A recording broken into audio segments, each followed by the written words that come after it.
अस्सलाम वालेकुम my YouTube family, कैसे हैं आप? उम्मीद है ठीक होंगे, खुश रहें, आबाद रहें। अल्लाह ताला आप सबको अपने हिफ्ज़-ओ-मा में रखे। जी व्यूअर्स, जैसा कि आपको मालूम है कि रमज़ान माशाल्लाह माशाल्लाह आमद आमद है और हर घर में रमज़ानुल मुबारक की तैयारियां ज़ोरों शोर से जारी हैं। तो उम्मीद है कि आप भी रमज़ानुल मुबारक की तैयारी के लिए रेसिपीज़ ढूंढ रहे होंगे कि हम किस तरह अपनी प्रिपरेशन करके रखें। तो ये वीडियो फिर आपके लिए ही है। आप इसमें बहुत अच्छी अच्छी आपको टिप्स मिलेंगी। आप देखें अपने लिए, आप रमज़ान की तैयारी करें। रमज़ान का मकसद सिर्फ खाना पीना नहीं है, लेकिन सिर्फ खाना पीना एक ज़रूरत के तहत भी है। तो इसीलिए हम लोग ये वीडियोस बनाते हैं ताकि रमज़ान से पहले पहले आप लोग ये तैयारियां करें और रमज़ान में आप अच्छी तरह से इबादत के ऊपर अपना ध्यान दे सकें। और अगर आपको हमारी वीडियोस अच्छी लगती हैं और अभी तक आपने हमारे चैनल को सब्सक्राइब नहीं किया, तो प्लीज़ सबसे पहले हमारे चैनल को सब्सक्राइब करें। और जो अगर वीडियो आपको बहुत ज़्यादा अच्छी लगे तो अपने दोस्तों रिश्तेदारों में ज़्यादा से ज़्यादा इसको शेयर करें ताकि ज़्यादा से ज़्यादा लोग इससे फ़ायदा उठा सकें और रमज़ान मुबारक की अच्छी अच्छी रेसिपीज़ बना सकें। वीडियो को आप लाइक का बटन दबाना ना भूलें और अगर वीडियो अच्छी लगती है तो अच्छे अच्छे कमेंट्स भी किया कीजिए। तो ये है हमारी रमज़ान की ज़बरदस्त सी तैयारियाँ। तो उम्मीद है कि आप भी इसी तरह अपने रमज़ान को बहुत मज़ेदार सा और बहुत इबादत वाला बनाएंगे। तो बाकी वीडियो हम शुरू करते हैं।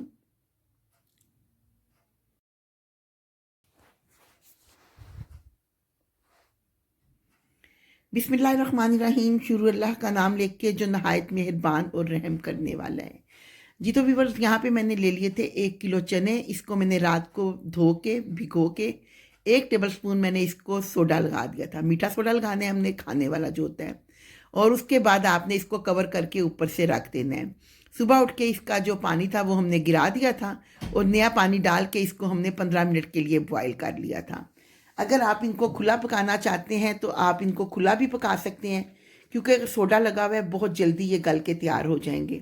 अदरवाइज़ आप कुकर में अगर इसको पकाएं तो अपने अपने प्रेशर का हिसाब होता है। मेरे प्रेशर में 15 मिनट लगे हैं, आपके प्रेशर में जितना टाइम लगता है आप उस हिसाब से अपने चने उसमें बॉयल कर लें। जब हम चने बॉयल करके रख लेते हैं तो माशाल्लाह से हमें इतनी सहूलत हो जाती है। और यहाँ पे 1 टेबल स्पून मैंने इसमें नमक का शामिल किया है और नमक डाल के इसको हमने अच्छी तरह से मिक्स कर लेना है ताकि चनों में अच्छा सा नमक का टेस्ट भी आ जाए। अब हमें रब भी रमज़ान में इंशाल्लाह ज़रूरत पड़ेगी, फ्रीज़ किए हुए हम चने निकालेंगे और जो भी ज़रूरत पड़े चाट बनाएंगे, जो भी चने पकाने हो, आपने पुलाव बनाना हो, फटाफट से आपने बॉयल चने निकाले और आपका काम हो गया आसान। और अब यहाँ पे हमने ले ली है शिमला मिर्च। शिमला मिर्च यहाँ पे तकरीबन मैंने 1 किलो के करीब ली हैं और इसको भी हम पानी में डाल के अच्छी तरह से वॉश कर लेंगे। जब भी कोई सब्ज़ी आप इस्तेमाल करें इसको वॉश अच्छी तरह से करें, क्योंकि अच्छी तरह से हमने वॉश करके इस पर जो स्प्रे वगैरह किए होते हैं, केमिकल्स होते हैं, वो ख़त्म हो जाते हैं। और यहाँ पे मैंने तकरीबन 2 किलो के करीब ले ली हैं गाजरें। गाजरों के भी ऊपर आपको पता है ज़मीन के अंदर होती हैं, तो इसके ऊपर रेत वगैरह लगी होती है काफ़ी हद तक ना, तो इसलिए गाजरों को भी हमने अच्छी तरह से यहाँ पे वॉश कर लेना है। तो जो भी सब्ज़ी आप इस्तेमाल करें इसको खुले पानी में लाजमी धो के फिर इस्तेमाल करें। और यहाँ पे हमारे पास हैं लीमू। लीमू भी तकरीबन 2 से 2.5 किलो के करीब मैंने ले लिए थे और इसका हम एक ही दफ़ा से सारा नींबू का रस निकाल के तो इसको महफूज कर लेंगे। और जब हमें ज़रूरत पड़ेगी बिरयानी में, मैरिनेशन में या फिर नींबू पानी में, तो हम इसके क्यूब्स निकालेंगे और इंशाल्लाह इजीली इसको भी हम इस्तेमाल करेंगे। तो आप भी नींबू को पहले लाजमी वॉश कर लें, खुले पानी में वॉश करें और उसके बाद आप इसको खुशक करने के लिए रख दें। जितनी भी सब्जियां हमने वॉश करनी है इसको आपने थोड़ी देर के लिए लाजमी इसका पानी ड्रेन करना है, इनको खुशक करना है, फिर अच्छी तरह उसके बाद हमने इनको कटिंग करनी है। अब यहाँ पे हमने पालक ले लिया है। पालक के हमने नीचे से जो डंडल है ना वो हमने इसके उतार देने हैं और उसके बाद हमने पालक को चेक कर लेना है। पालक के अंदर जितने भी घास, कोई गंदे पत्ते, कोई पकी हुई पालक, वो सारा कुछ हमने यहाँ से निकाल देना है। और इसको अच्छी तरह से हमें साफ़ करने के बाद इसको हम करेंगे, धोएंगे इसको अच्छी तरह, क्योंकि पालक को भी बाकी सब्जियों की तरह धोना बहुत ज़रूरी है। और अच्छी तरह अगर पालक धुली होगी तो पालक के ऊपर फिर रेत वगैरह नहीं रहेगी ना। अगर पालक में रेत रह जाए तो उसका अब जायका बहुत बुरा लगता है। तो इसलिए पालक को अच्छी तरह से आपने वॉश करना है। और इसको वॉश करने के लिए भी हमने खुले मुंह का बर्तन लेना है और उसके अंदर हमने पालक डाल देनी है और उससे हमने पालक को अच्छी तरह से वॉश करना है ताकि इसकी मट्टी रेत जितनी भी है ना वो सारी पालक की निकल जाए। पत्तों को आपने अच्छी तरह से पकड़ के इनको लहदा-लहदा पत्तों के ऊपर पानी डालें ताकि पालक हमारी अच्छी तरह से साफ़ हो जाए। अक्सर तो पालक बहुत ज़्यादा साफ़ होती है, लेकिन बाज़ औक़ात पालक ना बहुत ज़्यादा रेत मिट्टी की बड़ी होती है। तो इसलिए जितनी भी ये सब्ज़ियाँ इनको अच्छी तरह से वॉश कर लें। तो यहाँ पे हमने पालक को भी अच्छी तरह धो लिया है और इसको ड्रेन होने के लिए हम जो स्ट्रेनर है ना इसको आड़ा करके रख देंगे। उससे ये होगा कि इसका जितना भी फालतू पानी होगा ना वो सारा इसका ड्रेन हो जाएगा और उसके बाद ये पड़ी रहेगी और खुशक हो जाएगी। मेरी तकरीबन एक दिन पड़ी रही थी तो मैंने काम ज़्यादा था, मैंने फिर अगले दिन इनको कटिंग किया था और बहुत अच्छी तरह फिर ये मेरी जितनी भी सब्जियां थी ना सारी खुशक हो गई थी। आप भी अगर रखना चाहें तो इनको इसी तरह रख के इनके ऊपर कपड़ा कोई मलमल वगैरह का या कोई रुमाल वगैरह लाजमी इनके ऊपर डालें। नंगा सब्जियों को आपने बिल्कुल नहीं रखना। और यहाँ पे धनिया हमने ले लिया था, तकरीबन धनिया की 2 गठियाँ थी और बड़ी गठियाँ थी ना धनिया की। तो एक के साथ तो हमने चटनी बना ली थी और एक को साफ़ करके हमने फ्रीज़ कर लिया था। जितनी भी आपने सब्जियां फ्रीज़ करने के लिए लेनी है, आपने फ्रेश सब्जियां बिल्कुल लेनी है। अगर सब्जियां आपकी पहले ही गली सड़ी होंगी तो फिर वो उनको फ्रीज़ करने का फ़ायदा कोई नहीं होगा। तो इसीलिए जब भी सब्ज़ी ख़रीदें चेक करके फ्रेश सब्ज़ी आप ख़रीदें। और धनिया के भी इसी तरह हमने जितने भी गंदे पत्ते हैं और वो हमने निकाल देने हैं और इसके नीचे से जो डंठल है ना वो भी हमने कटिंग कर देने हैं। और खुले पानी में अच्छी तरह से धनिया को भी हमने साफ़ करना है और इसको साफ़ करने के बाद भी हमने इसका पानी ड्रेन होने के लिए इसको रख देंगे। आप धोने के बाद जब सब्जियों को चेक करें ना तो आप देखेंगे कि सब्जियों में से किस कदर रेत निकलती है ना। तो इसी तरह यहाँ पे हमने अपनी सारी सब्जियाँ धो ली हैं। अब आएंगे हम बाकी अपने दूसरे कामों की तरफ। तो यहाँ पर अब हमने ले लिया है एक बाउल में ना गर्म पानी, फुल पकता हुआ पानी हमने लिया है 1 कप और 1 कप उसमें हमने गोल मिर्चें डाल दी हैं। इसको कम से कम 1 घंटे के लिए हम भिगो देंगे ताकि मिर्चें हमारी नरम हो जाएं और उतनी देर तक हम अपना बाकी काम करेंगे। अब हम आ जाएंगे यहाँ पर इमली की तरफ। यहाँ पे 1.5 पाव इमली मैंने पहले से भिगो के इसकी गुठलियाँ निकाल के तो इसको पल्प अलहदा मैंने कर लिया था। अब गुठलियाँ निकालने के बाद इसका जो पल्प है इसको हम छान लेंगे ताकि इसमें जितने भी कोई ज़र्रात वगैरह हैं, अब इमली के ऊपर जो छिलका होता है ना हार्ड वाला वो बीच में रह जाता है ना, तो उसको लाजमी हमने रिमूव करना होता है वरना उसका जायका मुँह में बहुत बुरा लगता है। तो यहाँ पे अच्छी तरह से हमने कर लेना है इमली को ड्रेन। और इमली जब साफ़ हो जाएगी तो ये जितना भी एक्स्ट्रा इसका पल्प है ना ऊपर से जो रह गए छिलके इनको हम ज़ाया कर देंगे। और जो इमली का पल्प है हम इसको एक कढ़ाई में डालेंगे और इसकी रेसिपी मैं आपको दे चुकी हूँ कि इमली की चटनी हमने किस तरह बनानी है। इसका लिंक मैं आपको इस वीडियो में दे दूँगी। और उसके बाद जी हमने अब यहाँ पे ले लिए थे मटर। मटर भी तकरीबन 2-2.5 किलो के करीब थे जिसको हमने इसमें से दाने निकाल के अलहदा कर लिया था और इनको हमने डाल दिया था ज़िप लॉक बैग में ना। इससे ये होता है कि आपके मटर महफूज रहते हैं, कोई ज़रूरत नहीं है बॉयल करने की, कुछ करने की। अक्सर लोग बॉयल करके भी करते हैं, लेकिन अगर इसी तरह भी आप इनको सेव कर लेंगे तो ये आपके फ्रेश के फ्रेश रहेंगे। जब आपको ज़रूरत पड़े आप निकाल लें, इनको अच्छी तरह वॉश करें और इनको आप अपनी चीज़ों में यूज़ कर लें। आपने जो भी इसका बनाना है इजीली बना सकते हैं। और यहाँ पे हमारी हो गई है जी ग्रीन चटनी तैयार, इस कदर ज़बरदस्त और चटखारेदार। और साथ ही जो हमने रेड मिर्चें भिगो के रखी थी ये उसकी हमने चटनी बनाई है, लहसुन और रेड मिर्चों की ना। ये चटनियाँ तीनों बहुत ज़बरदस्त हैं और पूरा मंथ आपकी बहुत ज़्यादा ज़रूरत में इस्तेमाल होने वाली हैं। और इधर हमने ले लिया था तकरीबन प्याज 1-1.5 किलो। इसको भी हमने प्याज को छिलके उतार लिए हैं और छिलके उतारने के बाद इसके छोटे पीसीस करेंगे। और अगर आपके पास है चॉपर तो फिर तो आपका काम ही हो गया आसान। आपने इसको चॉपर में डालना है और बारीक बारीक कितने ज़बरदस्त आपके स्लाइस बन के तैयार हो जाएंगे। और जब हम ये प्याज हमने कटिंग करके रखा होता है ना तो हमें इतनी सहूलत हो जाती है कि जब भी हमने कोई खाना बनाना है या कुछ भी करना है फ़ौरन से ये प्याज निकाला, जितनी ज़रूरत है आपने यूज़ किया और बाकी आपने रख दिया दोबारा से फ्रीज़र में। और ये चॉपर में इतना अच्छा बारीक सा प्याज हो जाता है ना कि आपको हाथ से करने की ज़रूरत ही नहीं है। अगर तो आपके पास चॉपर है, चॉपर नहीं है तो स्लाइसर आपके पास है तो उससे भी आप प्याज जो है ना बारीक एक टाइप का ना आप कटिंग करके रख लें। कुछ लोग इसको प्याज को फ्राई करके भी रखते हैं। तो आपको जिस तरह आपका ज़्यादा यूज़ होता है, आप फ्राई करना चाहें तो इसको फ्राई कर लें। फ्राई की वीडियो भी हम आपको दे चुके हैं। और अगर इसी तरह आपने सेव करना है तो ज़िप लॉक बैग में डाल के या किसी कंटेनर में डाल के इसी तरह भी आप इसको सेव कर सकते हैं। इससे आपके खाने बनाने में, आपने पकोड़े बनाने होंगे तो बहुत ज़्यादा आपको सहूलत हो जाएगी ना। तो इसको भी हमने जी पैक कर लिया है और पैक करने के बाद इसको भी हम रख देंगे अपने फ्रिज में। और अब आ जाते हैं हम अपनी बाकी की चीज़ों की तरफ। यहाँ पे प्याज हमारा हो गया है पैक, और ये माशाल्लाह ये देखें इस तरह, ना तो इसकी प्याज की आपकी फ्रीज़र में स्मेल होती है और ना ही ये किसी ख़राब होता है। अगर आप नीचे फ्रिज में भी रखना चाहें तो कुछ दिन आप इसको नीचे फ्रिज में भी रख सकते हैं। और चापर में अब हम करेंगे अपनी अदरक। अदरक यहाँ पे तकरीबन 750 ग्राम के करीब, जो कि होती है 3 पाव। हमने अदरक को छील के छोटे पीसीस में कर लिया है और इसको अब हम कर लेंगे चॉप। और अदरक का और लहसुन का चॉप करने की रेसिपी भी मैं आपको दे चुकी हुई हूँ, तो मैं उसका लिंक भी आपको दे दूँगी। पूरी रेसिपी उसमें आपको मिल जाएगी कि ईज़िली आपने किस तरह लहसुन अदरक को सेव करना है। इसकी भी इतनी सहूलत हो जाती है कि जब आपने नीचे जब हम अदरक को रखते हैं ना, तो उसमें ये होता है कि अक्सर वो कलर उसका ख़राब हो जाता है। तो अगर डालना चाहें तो आप इसमें थोड़ा सा ऑयल भी 1/4 कप के करीब मैंने इसमें ऑयल डाला था। उससे ये होता है कि ये ज़रा मशीन आराम से चल जाती है और अदरक हमारी ज़रा कलर इसका ठीक रहता है ना। तो लहसुन भी इसी तरह हम लोग करते हैं और अदरक को भी हम लोग इसी तरह ही करके ना, तो मैं इसको आपको बताऊंगी कि हमने किस तरह इसको सेव किया था। आप यहाँ पे मैं कोई जिप लॉक बैग भी ले सकते हैं और इसी तरह कोई कंटेनर भी ले सकते हैं, जिसमें आपने लेके इसको इक्वल स्पैचुला की मदद से आपने फैला देना है ना। और उसके बाद इसको फैलाने के बाद हम इस पर लगा लेते हैं कट्स। वो मैं आपको बाद में बताऊंगी कि आपने किस तरह कट्स लगाने हैं। और यहाँ पे लहसुन ले लिया, लहसुन को छील लिया था और ये भी तकरीबन 3 पाव के करीब हमने ले लिया था। और लहसुन को भी सेम उसी तरीके से हमने करके इसमें साथ ऑयल शामिल कर लिया है और लहसुन को भी हमने इसी तरह कर लिया है चॉप। अब यहाँ पे लहसुन को भी हम एक कंटेनर में डाल लेंगे और इसके भी हमने इसी तरह से क्यूब्स बना लेने हैं। तो लहसुन को भी हमने ये किया ना जो चॉप, तो आप अपने जिस तरह आपको दरदरा सा चाहिए या बिल्कुल पेस्ट की शक्ल में चाहिए, जिस तरह का आप रखना चाहें आप रख लें और अपनी लाइफ को बना लें बहुत ईजी। तो यहाँ पे हमने अब करना ये है जो काम मेन इसका है ना, आपने एक नाइफ़ लेनी है और उसकी मदद से आपने इस पर पूरे इस तरह कट्स लगा लेने हैं। अदरक के ऊपर भी आपने कट्स लगा लेने हैं और लहसुन के ऊपर भी।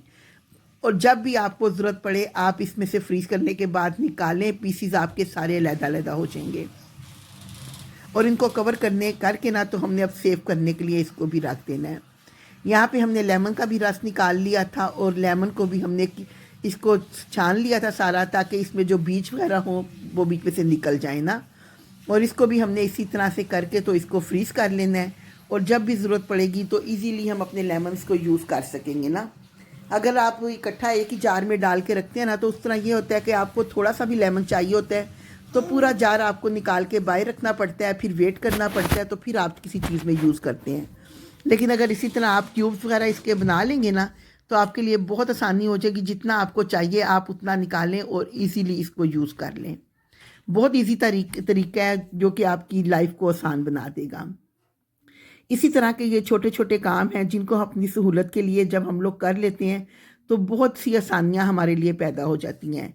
क्योंकि रमज़ान में आम रूटीन में भी हालांकि तकरीबन कुछ काफ़ी ज़्यादा इस तरह के काम हम लोग करके रखते हैं, लेकिन रमज़ान में हमारी कोशिश होती है कि इबादत के लिए हमें ज़्यादा से ज़्यादा टाइम मिल जाए।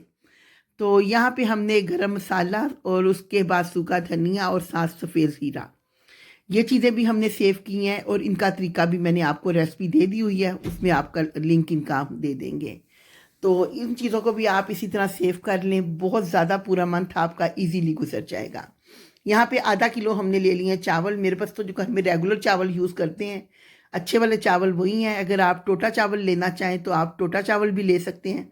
और इसको आपने ग्राइंड इस तरह करके, पूछा था एक दफ़ा किसी ने मुझसे कि आप ये किस तरह चावलों का आटा बनाते हैं ना, तो आज मैंने फिर ये बनाया था। मैंने कहा मैं इसकी रेसिपी भी साथ ही शेयर कर दूं। आपने चावलों को ग्राइंड करना है, उसके बाद स्ट्रेनर के साथ आपने इसको छान लेना है। और जब आप इसको छानेंगे ना, तो ऊपर जो इसके फालतू होगा ना, इसको दोबारा से हम छान लेंगे। और आपने यही प्रोसीजर बार बार करना है, 2-3 दफ़ा आपको करना पड़ेगा, तो आपके सारे जो चावल है ना बहुत अच्छे पाउडर फॉर्म में आ जाएंगे। अब इसको सेव करने के लिए आपने एक साफ़ सुथरा और खुशक जार लेना है। जब भी आपने इस तरह की कोई चीज़ें बनानी होती हैं ना, तो जार जो अपने हैं ना वो आप पहले ही धो के खुशक करके रख लें, ताकि जब आप चीज़ें बनाएं तो फ़ौरन से उन चीज़ों को सेव कर सकें। और यहाँ पे हमने अब ले लिया है धनिया। इस धनिया को भी हमने इसी तरह से साफ़ करके इसके जो ख़राब पत्ते हैं वो हम निकालेंगे, जो पीले पड़े हुए हैं वो आपने लाजमी निकालने हैं, क्योंकि वो बाकी के धनिए को भी ख़राब कर देते हैं। और अभी आजकल तो मौसम बहुत अच्छा है, अभी तो आप टिश्यू में रख के ना, तो कंटेनर में डाल के भी आप धनिए को नीचे फ्रिज में काफ़ी दिन के लिए सेव कर सकते हैं। कम से कम 15 दिन तक के लिए ना धनिया उस तरह भी रह जाता है। मिलता तो रोज़ाना ही है, ज़ाहिर पता है सब्ज़ी आती है तो बंदा कहता है जब सब्ज़ी ली साथ धनिया ले लिया, लेकिन ये होता है कि एक्स्ट्रा टाइम चाहिए होता है इसका कटिंग वगैरह करने के लिए। तो जब आपके पास सेव किया हुआ पड़ा हो ना तो बहुत ईजी हो जाता है कि निकाला और सालन में डाल लिया, और जब पकोड़े बनाने हैं पकोड़ों में डाल लें। तो इस तरह हमने इस धनिए को भी यहाँ पे सेव करने का तरीका आपको बता दिया है। अगर आप फ्रीज़ करना चाहते हैं तो जिप लॉक बैग लें और उसके अंदर आप इसको धनिए को डाल के, तो इसको अच्छी तरह से इसकी एयर निकाल के इसको आप कर लें फ्रीज़। जितनी भी ये चीज़ें मैं आपको बता रही हूँ ये आपके बहुत काम आएंगी, बहुत सहूलत आपको हो जाएगी। और मुझे तो माशाल्लाह से काफ़ी साल हो गए हैं ये काम सारे मैं लाजमी करती हूँ ना, क्योंकि मुझे बहुत अच्छा लगता है कि रमज़ान में इस तरह के छोटे छोटे हमारे जितने भी काम हैं ये किए हों, और इफ्तारी के टाइम पे थोड़ी देर पहले बस आप किचन में जाएं और जल्दी से अपनी इफ्तारी बना के तो निकल आएँ, ताकि आप ज़्यादा से ज़्यादा टाइम के लिए अपनी रमज़ान में अपनी नींद भी आप पूरी कर सकें, अपनी पढ़ाई भी कर सकें। और अगर किचन में ही हम लगे रह जाएंगे तो फिर बस किचन के ही होके रह जाएंगे, बाकी तो सारा कुछ हमारा रह ही जाएगा। तो 11 महीने हमारे किचन में ही गुजरते हैं, 1 महीने कोशिश करें कि किचन में हम कम गुजारें और अपने बाकी के जो काम हैं वो ज़्यादा से ज़्यादा पढ़ाइयों की तरफ तवज्जो ज़्यादा दें। और दुआ करें कि अल्लाह ताला हमें कबूलियत वाली जो है ना इबादत वो करने की तौफीक अता फरमाए। ये सिर्फ दिखलावा ना हो, ये अल्लाह की खालिसन रज़ा के लिए हो। और जब आखिरी रोज़ा हो तो तब तक अल्लाह ताला हमारी इबादत जितनी भी हमने की हैं अल्लाह ताला सारी हमारी इबादत को कबूल फरमा ले। तो आप भी रमज़ान में ज़रूर ज़्यादा से ज़्यादा अपनी इबादत की तरफ तवज्जो दें, और अपने घर वालों को भी कोशिश करें कि जो बच्चे नमाज नहीं पढ़ते हैं वो भी लाजमी नमाज पढ़ें। और यहाँ पे हमने धनिया की तरह पुदीना भी सेम, पालक भी सेम उसी तरह हमने आपको कटिंग करके दिखाई है, वो भी हमने फ्रीज़ कर लिया है। आप पकोड़ों में यूज़ करें या जिस तरह भी यूज़ करना चाहें, पालक को आप इसी तरह ही खुशक करके, शर्त यही है कि जो भी सब्ज़ी आपने सेव करनी है उसको आपने खुशक अच्छी तरह करना है। किसी मलमल के कपड़े से, टावल से, किचन टावल आप ले लें, उसके साथ सब्ज़ियों को अच्छी तरह से खुशक कर लें। और अगर टाइम है तो इनको स्टेन होने के लिए आप थोड़ा टाइम ज़्यादा दे दें, पानी इनका सारा खुद ही ड्रेन हो जाएगा।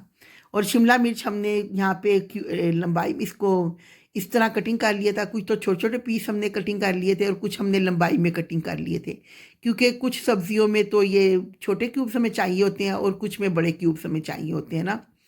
तो शिमला मिर्च ये होता है कि फिर आप जब बाज़ार से लाएं तो मुश्किल होता है कि रोज़ की लेके आनी है, इस तरह पड़ी होती है, तो आपने जब भी जो चीज़ निकालेंगे तो आप ये करके देखें, यकीन करें इतना मज़ा आता है ना। अब कल भी मैंने कोई काम मैं कर रही थी, तो मैंने जो जो चीज़ चाहिए थी मैंने फ्रिज मैरिनेशन मैंने चिकन की कर रही थी ना, तो मैंने लहसुन, अदरक, लेमन, हर चीज़ में मसाले वगैरह मेरे सेफ थे, हर चीज़ की हुई थी। तो मैं निकाली और यकीन करें 2 मिनट भी नहीं लगे मैरिनेशन को, जो मुश्किल तरीन हमारे लिए काम बन जाते हैं कि लहसुन कूटना है, अदरक इसके लिए हमें कूटनी है, नींबू का रस निकाल के रखना है, मसाले हमने इसको ड्राई रोस्ट करने हैं फिर डालने हैं, कुछ भी नहीं करना पड़ता और हर काम आपका मिनटों में हो जाता है। और शिमला मिर्च के साथ साथ हमने यहाँ पे गाजरें जो ली थी, गाजरों को भी सेम हमने इसी तरीके के साथ कुछ हमने छोटे छोटे क्यूब्स में कटिंग कर लेना है और कुछ हम जूलियन कटिंग में कर लेंगे। जिस तरह हमने शिमला मिर्च जूलियन में की है इसी तरह गाजरें भी जूलियन में कर लेंगे। और हमारा जो ये स्लाइसर है ना, माशाल्लाह अल्हम्दुलिल्लाह ये हमारा इसने बहुत साथ दिया है। तकरीबन माशाल्लाह ये मेरे पास 13-14 साल से है मेरे पास ये स्लाइसर, और इस कदर अच्छा इससे काम होता है कि यकीन करें इसके बगैर तो लगता है कि किचन ही अधूरा है ना। तो इसी तरह ये देखें माशाल्लाह आज भी स्लाइसर ने हमारी बहुत हेल्प की है सब्जियां कटिंग करने में, और जल्दी जल्दी हमने सारी सब्जियां कटिंग कर ली हैं। तो यहाँ पे इन सब्जियों को भी हम टिप लॉक बैग में डाल के तो सेव कर लेंगे। करने को अगर तो आपके पास फ्रीज़र है तो आप कंटेनर्स वगैरह में भी इसको सेव कर सकते हैं, लेकिन कंटेनर्स ये होता है कि जिनके पास फ्रीज़र अलहदा से नहीं है ना, तो कंटेनर जगह बहुत ज़्यादा ले लेते हैं। तो अगर आपने जिप लॉक बैग में की हो ना तो आपकी जगह भी थोड़ी रहती हैं और चीज़ें भी सेफ रहती हैं। और एक चीज़ का आपने बहुत ज़्यादा ख्याल रखना है कि जब भी आपने ये चीज़ें सेव करनी है ना, तो जब आप ज़रूरत के टाइम पे चीज़ें निकालते हैं तो सबसे पहले आपने ये नहीं कि आपने वहाँ पे रख दिया जिप लॉक बैग और अपने दूसरे कामों में लग गए और चीज़ सारी मेल्ट, नहीं, ये काम आपने बिल्कुल भी नहीं करना। आपने ज़िप लॉक बैग को निकालना है, अपनी ज़रूरत के मुताबिक उसमें से चीज़ निकालनी है, जो भी सब्ज़ी आपको चाहिए, और फ़ौरन से आपने वो बैग को उसी तरह से बंद करके आपने फ्रीज़र में रख देना है, ताकि जितना भी अरसा आप यूज़ करें आपकी जो सब्ज़ियाँ ये चिपके ना, एक एक पीस इसका इसी तरह खुले का खुला रहे ना। तो इसके लिए कुछ एहतियात हैं जो आपको लाजमी ये करनी पड़ेंगी ना, अदरवाइज़ आपकी सब्जियां सारी वो पानी छोड़ देंगी तो वो ख़राब हो जाएंगी, उसका फिर फ़ायदा ही नहीं होगा सेव करने का। अब यहाँ पे हमने जी बाकी का अपना दूसरा काम देखते हैं। तो उसके लिए हमने ले लिया है बेसन। मैंने फ़िलहाल आपको दिखाने के लिए 1 किलो बेसन लिया है, वरना आपकी जितनी रिक्वायरमेंट है ना, जितना आपका मंथली रोज़ों में बेसन यूज़ होता है, आप 2-3 किलो एक दफ़ा कर लें, या थोड़ा थोड़ा करके इस तरह आप जितनी दफ़ा करना चाहें, हफ्ते में 1 हफ्ते का आप करके मिक्स करके रख लें, 1 हफ्ते का फिर कर लेना। इससे भी आपको बहुत फ़ायदा हो जाता है, क्योंकि जब पकोड़े बनाने होते हैं, और बनते तो तकरीबन हर घर में है और रोज़ाना बनते हैं। तो यहाँ पे हमने 3 टेबल स्पून इसमें नमक के शामिल कर दिए हैं, और इसके बाद हम इसमें शामिल करेंगे बाकी के मसाले। आप जितने भी इसमें मसाले शामिल करेंगे ना, ड्राई रोस्ट शामिल करें, उससे आपके पकोड़ों का टेस्ट बहुत ज़बरदस्त बन जाता है। लाल मिर्च यहाँ पे मैंने 1.5 टेबल स्पून के करीब शामिल कर दी है। तो उसके बाद हम इसमें शामिल करेंगे दड़ा मिर्च। दड़ा मिर्च मैंने यहाँ पे 1/2 टेबल स्पून के करीब शामिल कर दिया है। 1/2 टेबल स्पून मैंने इसमें काली मिर्च का पाउडर शामिल किया है, और 2 टेबल स्पून भर के मैंने इसमें सूखे धनिया के शामिल किए हैं। सूखा धनिया भी मैंने जिस तरह आपको दिखाया है मेरा ड्राई रोस्ट है, और दरदरा सा आपने पकौड़ों में शामिल करना है। पकौड़ों में बिल्कुल आपने पाउडर मसाले यूज़ नहीं करने, दरदरे आपके मसाले होने चाहिए। और ज़ीरा यहाँ पे 1 टेबल स्पून हमने शामिल किया है, ये भी हमारा ड्राई रोस्ट ज़ीरा है। और अजवाइन जो है 1 टीस्पून हमने लिया है, इसको हाथों पे लाजमी मसल लें ताकि इसकी बहुत प्यारी सी खुशबू आ जाए। और आमचूर पाउडर हमने यहाँ पे 1 टेबल स्पून लिया है, और गरम मसाला हमने यहाँ पे 1 टेबल स्पून लिया था, लेकिन वो मुझे कम लगा, मैंने फिर यहाँ पे 2 टेबल स्पून गरम मसाले के भी शामिल कर दिए हैं। और ये टोटल मसाले थे जो हमने शामिल किए हैं। इसके अलावा हम इसमें शामिल करेंगे कसूरी मेथी। कसूरी मेथी मैंने यहाँ पे ड्राई रोस्ट करके रखी हुई थी, ये तकरीबन 2 टेबल स्पून के करीब मैंने शामिल कर ली है। हाथों से इसको हल्का सा आप मसल लें, तो आप इसको इसमें शामिल कर लें। अगर आप इसमें धनिया, पुदीना और सब्ज़ मिर्चें भी चाहें तो उनको ड्राई करके, जिस तरह एक रेसिपी में पहले भी आपको दे चुकी हूँ जब मैंने चटनी बनाई थी, तो ड्राई करके वो भी इसके साथ ही आप शामिल कर सकते हैं। लेकिन दूसरी सूरत में ये है कि सब्ज़ियाँ हमने, प्याज भी है, पालक भी है, धनिया भी है, सब कुछ तो हमने सेव किया हुआ है। तो बस सिर्फ आपने फ्रिज खोलनी है, चीज़ें निकालनी है, और आपके पकोड़े हो जाएंगे तैयार। और लेमन भी देख लें माशाल्लाह कितने अच्छे क्यूब्स बन गए हैं, और इनको भी जिप लॉक बैग में हमने पैक कर लिया है। ये धनिया भी हमने जिप लॉक बैग में इसी तरह पैक कर लिया था। और यहाँ पे सब्ज़ मिर्चें मेरी पहले से, काफ़ी पहले से मैंने की थी ना जो चॉप, वो मेरी अभी तक पड़ी हुई थी। तो सब्ज़ मिर्चें भी मेरे पास वो पड़ी हुई थी। ग्रीन जो अनियन आता है वो भी लाजमी आप सेव करके रखें, चाइनीज़ चावलों में और काफ़ी चीज़ों में ज़रूरत पड़ती है। तो उसका अगर आप कोशिश किया करें, प्याज जो आगे होता है ना वो अलहदा सेव कर लिया करें, और ग्रीन पार्ट अलहदा सेव कर लिया करें, क्योंकि अक्सर चीज़ों में हमें सिर्फ ग्रीन पार्ट चाहिए होता है।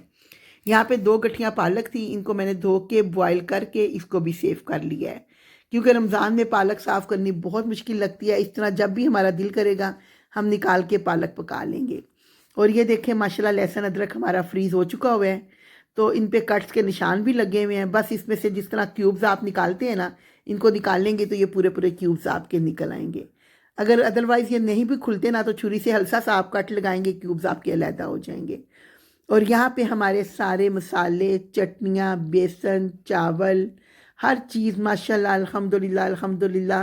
अल्लाह का जितना भी शुक्र अदा करें कम है कि अल्लाह ताला अपनी हर नेमत से नवाजते हैं। अल्लाह ताला हर किसी का दस्तरखान रिज़्क़ हिलाल से भरा रखे, और सेहत तंदुरुस्ती के साथ अपनी हर नेमत नसीब फरमाए। अल्लाह हाफिज़।